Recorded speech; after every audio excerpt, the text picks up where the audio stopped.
Mapagpalang araw po sa inyong lahat. Welcome to DJ Sean Stories. Turn on your notification bell, like and subscribe para sa crime stories araw-araw. Kwento natin ngayon ay nangyari sa Florida ng taong 2023. Ang Florida ay isang state sa Amerika. Sikat na atraksyon sa Florida ay ang Miami Beach, Walt Disney World, Kennedy Space Center at marami pang iba.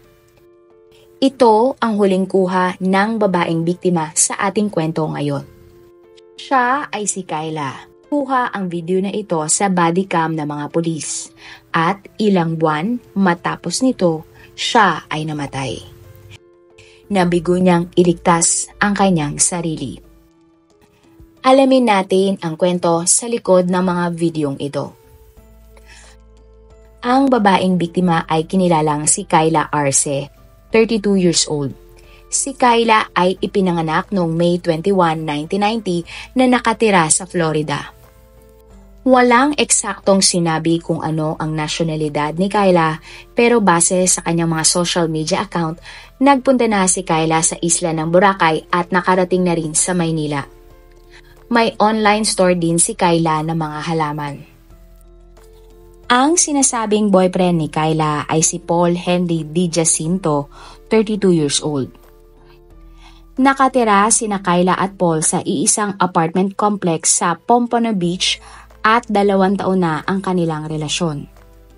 September 17, 2023, isang 911 call ang natanggap ng dispatcher sa Coral Springs. Ayon sa tawag, ilang araw na siyang nakakarinig ng sigaw mula sa katabi niyang unit.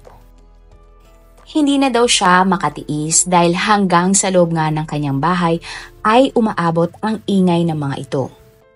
At bandang 12:15 umano ng tanghali, may narinig siyang babae na nanghihingi ng tulong.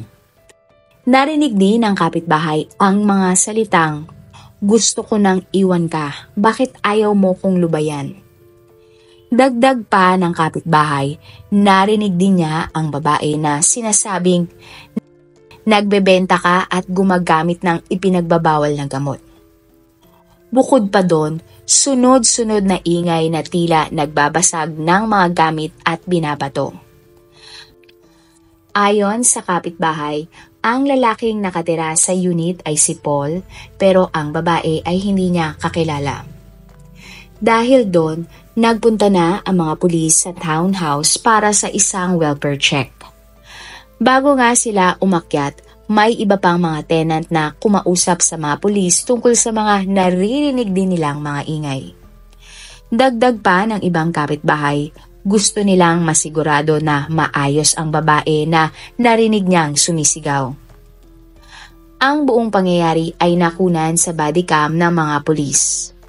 2 pulis ang kumatok sa Unit 2459 pero walang sumasagot o walang nagbubukas ng pinto.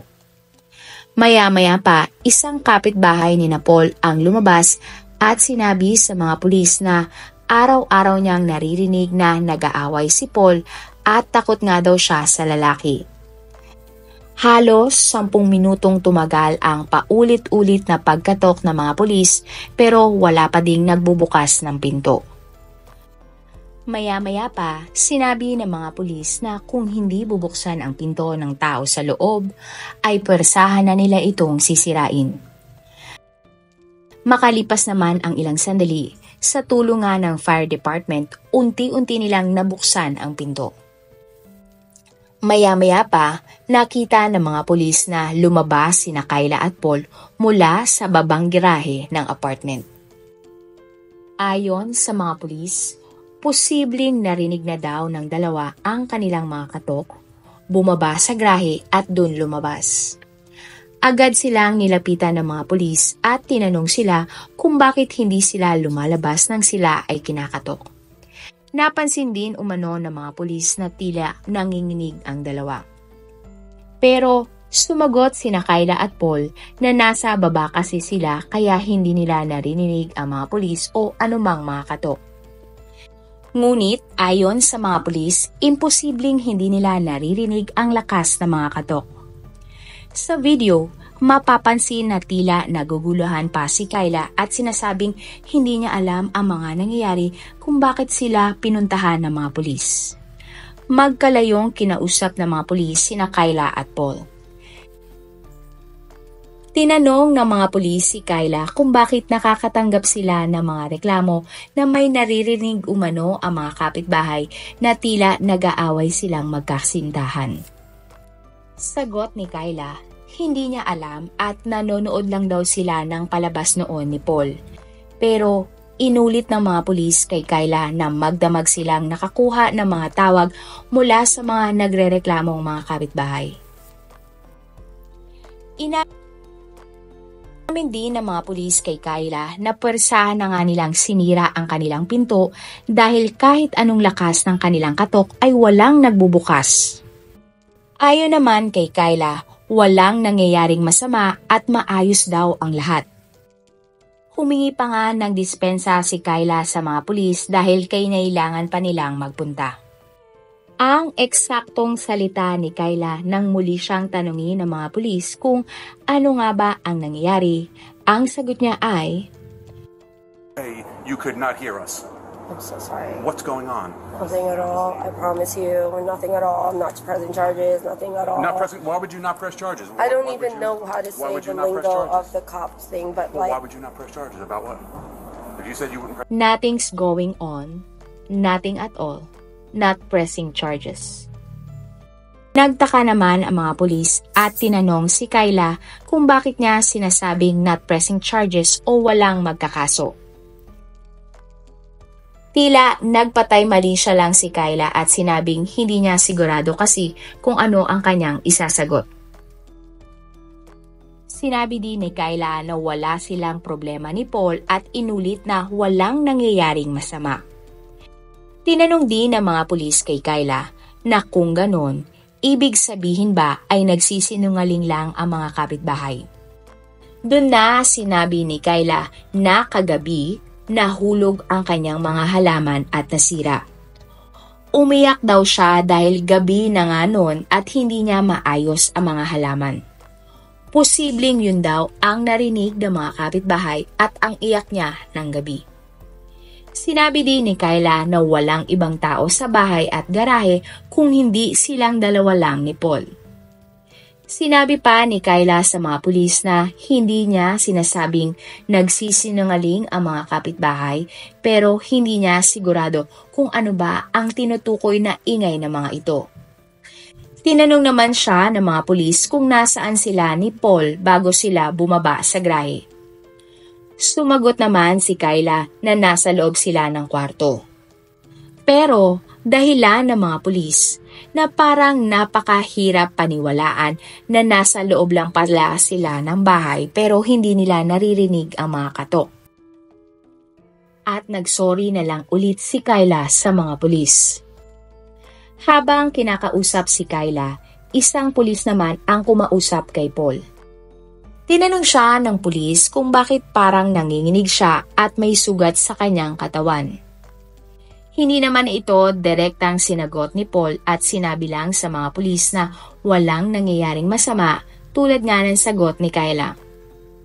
Sa pagkwento ni Paul, nanonood daw sila ni Kyla ng TV habang siya ay naliligo kaya hindi nila naririnig ang mga katok. Pagkatapos nga noon ay bumaba na daw sila sa garahe.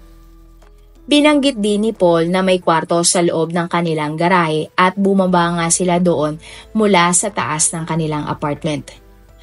Dagdag pa ni Paul, kakaalis lang ng kanyang kaibigan mula sa kanilang garahe.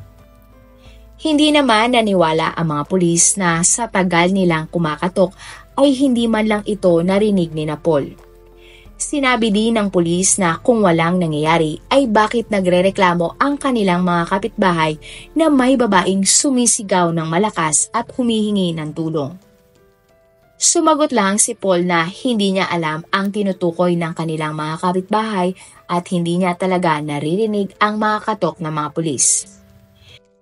Sinabihan naman ng mga pulis si Paul na nagpunta sila doon para sa isang welfare check tungkol kay Kyla. Dagdag pa ng mga pulis, lalo silang nagsuspecha na may nangyayari sa loob ng unit ni Paul dahil hindi nila binuksan agad ang pinto. Pero sinigurado naman ni Paul sa mga pulis na maayos ang lahat at wala ngang pangamba na dapat silang katakutan. Pero sa isang anggulo nga ng video, tila mapapansin na tumingin si Paul kay Kyla habang kinakausap ng mga pulis. Sumunod ay makikita sa video na pinabubuksan ng mga pulis kay Paul ang kanilang grahe para makita mismo ang sinasabi ni Paul na kwarto. Pero hindi pumayag si Paul dahil para sa kanya walang rason para buksan niya iyon. Sinabi naman ni Kyla na bakit niya bubuksan pa ang grahe wala namang tao doon. Lalo nagsuspecha ang mga pulis dahil magkaiba ang statement ni Kyla at Paul. Una kasing sinabi ni Paul na kagagaling lang ng kanyang kaibigan sa garahe pero ayon naman kay Kyla ay walang ibang tao sa grahe maliban sa kanilang dalawa ni Paul. Pero ipinaliwanag naman ni Paul kay Kyla na busy kasi siya kaya hindi niya napapansin na dumating pala ang kaibigan ni Paul. Sa huli, tinanong ng mga pulis kung ligtas ba si Kyla at sumagot naman ang babae ng oo. Okay daw siya at hindi niya kailangan ng tulong. Maayos daw ang lahat sa kanila ni Paul. At ang video nga na ito ay ang huling kuha kay Kyla sa apartment complex na inuupahan ni Paul. Ang pangyayari, October 23, 2023. Bandang 5:55 ng hapon, isang tawag ang natanggap ng Coral Springs Police Department. Ang babaeng tumawag ay ang nanay ni Paul. Ayon sa babae, nasa loob ng bahay ang kanyang anak, nakahubad at tila nagpapakita ng mga sintomas ng sakit sa pag-iisip. Dagdag pa ng babae, binaril ng kanyang anak ang girlfriend nitong si Kyla at ang kanyang tatay. Bukod sa tawag na ito, ilan pang sunod-sunod na tawag ang natanggap ng mga pulis sa reklamo nga na may pumutok na baril silang narinig. Dahil doon, agad na nagpunta ang mga pulis sa Northwest 21st Street sa Coral Springs. Kasama nila ang SWAT team at iba pang special unit. Nang makarating sila sa bahay, sinubukan ng mga pulis na kontakin si Paul gamit ang telepono at intercom pero bigo silang makausap ito. Maya-maya pa, pinamunuan na ng SWAT ang sitwasyon kaso bigo silang makausap pa din si Paul. May mga sugat lang ang tatay ni Paul pero wala itong tama na mga baril. Maya-maya pa, lumabas na si Paul pero hindi siya sumuko at tuloy-tuloy lang sa paglalakad sa likod ng bahay. Dahil dito, sinundan siya ng mga pulis at inaresto. Nang pumasok na sa loob ang mga pulis, dun na tumambad sa kanila ang wala ng buhay na si Kyla. Matapos ang pag-aresto, in-interview ng mga pulis ang mga magulang ni Paul. Ayon sa nanay ni Paul, bandang 3:00 ng hapon nang siya nga ay nakauwi. Napansin niya si Paul na naglalakad sa loob ng bahay, pabalik-balik at tila wala na sa sarili.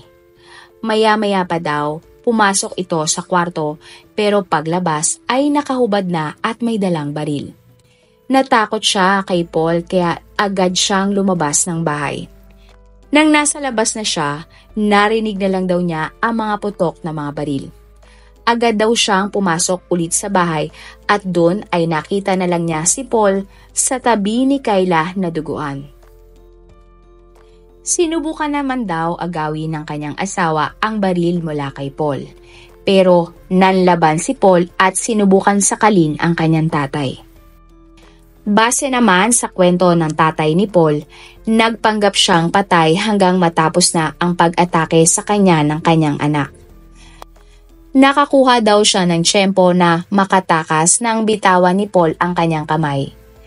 Sinabi din ng tatay ni Paul na kinuha ng kanyang anak ang lahat ng cellphone nila at sinira para hindi makakontak ng mga pulis. Dagdag pa ng tatay ni Paul, halos 1 buwan nang nakatira sa kanila si Paul at Kyla. Tingin daw kasi noon ni Paul may mga taong sumusunod sa kanya at gusto siyang saktan. Ayon din sa tatay ni Paul, bago nga ang krimen, napansin niyang kakaiba ang pag-uugali ni Paul. Tila napaparanoid daw si Paul, hindi natutulog at hindi na naliligo. Dahil nga dito, kinasuhan si Paul ng premeditated murder, 1 count of premeditated attempted murder at 1 count of resisting arrest with violence. Pero hindi naglabas ng statement si Paul tungkol sa krimen. Wala siyang sinabi na motibo kung bakit niya nagawang patayin ang kanyang girlfriend. Malungkot naman ang mga kaibigan ni Kyla sa nangyari. Hindi nila akalain na sasapitin yon ng kanilang kaibigan. Napakabait daw kasi nitong tao at napakamasayahin. Sigaw nga ng mga kaibigan ni Kyla ay hustisya. Sa ngayon, nakakulong pa din si Paul para sa pagkamatay ni Kyla. Wala pang lumalabas na balita ng hatol kay Paul. Ating abangan ang susunod na update sa kasong ito. Sa tingin nyo, nabigo ba ang mga pulis na iligtas si Kyla? O si Kyla mismo ang nabigong iligtas ang kanyang sarili? I-comment nyo ang inyong mga opinyon sa ating comment section. Meron ba kayong mga kwentong na gusto nyong i-share sa ating mga manonood?